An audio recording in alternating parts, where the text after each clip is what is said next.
Assalamualaikum dear students, I am Ms. Madiha David, lecturer in biology at Government Degree College for Women, Kachako.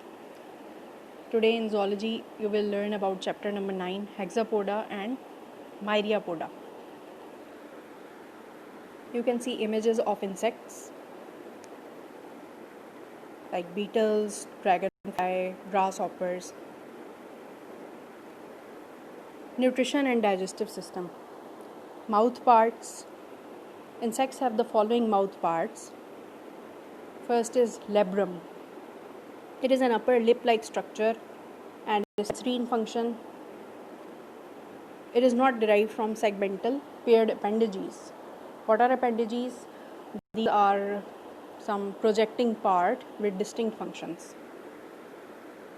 Then hexapod features. Their body consists of 3 segments: head, thorax and abdomen.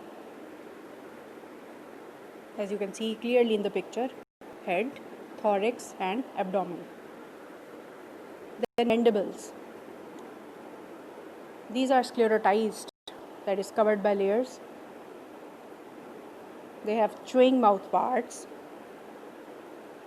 Maxillae are the cutting surfaces. They bear a sensory palp.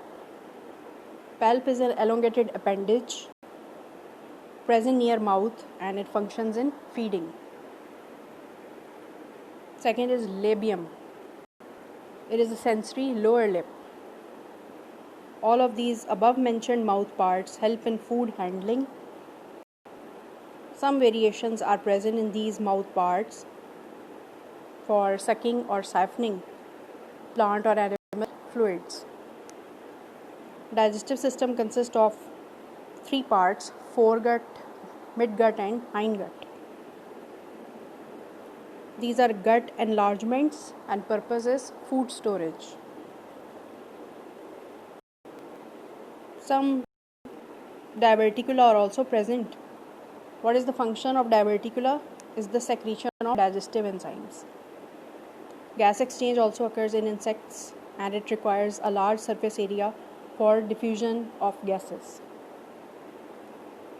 But water is lost from the surface area in dry or terrestrial environments.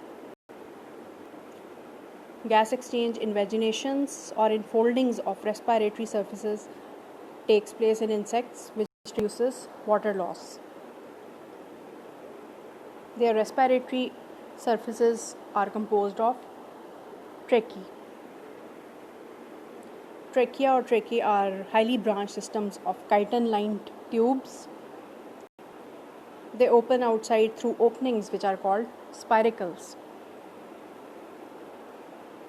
Spiracles have a closure or closing device and it prevents excessive water loss. Spiracles lead to the tracheal trunks.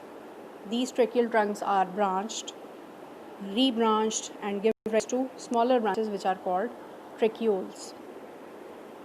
Tracheoles open into intracellular spaces. Tracheoles are abundant in metabolically active tissues like flight muscles. No cells are more than 2 or 3 micrometer from a tracheole. Mechanism of respiration. Most insects have ventilating gas exchange mechanisms. They move air into and out of the tracheal tube systems. The flight muscles alternatively compress, expand the large tracheal trunks. Therefore, they ventilate the trachea. Carbon dioxide is dissolved in the blood fluid hemosol as bicarbonate ions. Oxygen diffuses from the tracheae to body tissues and it is not replaced by carbon dioxide. So a vacuum or space is created. This vacuum draws more air into the opening spiracles. This process is known as passive suction. Periodically, the dissolved bicarbonate ions are converted back into carbon dioxide. It escapes through the tracheal system. Other insects contract their abdominal muscles in a pump-like fashion, which moves air in and out of the tracheal tube systems.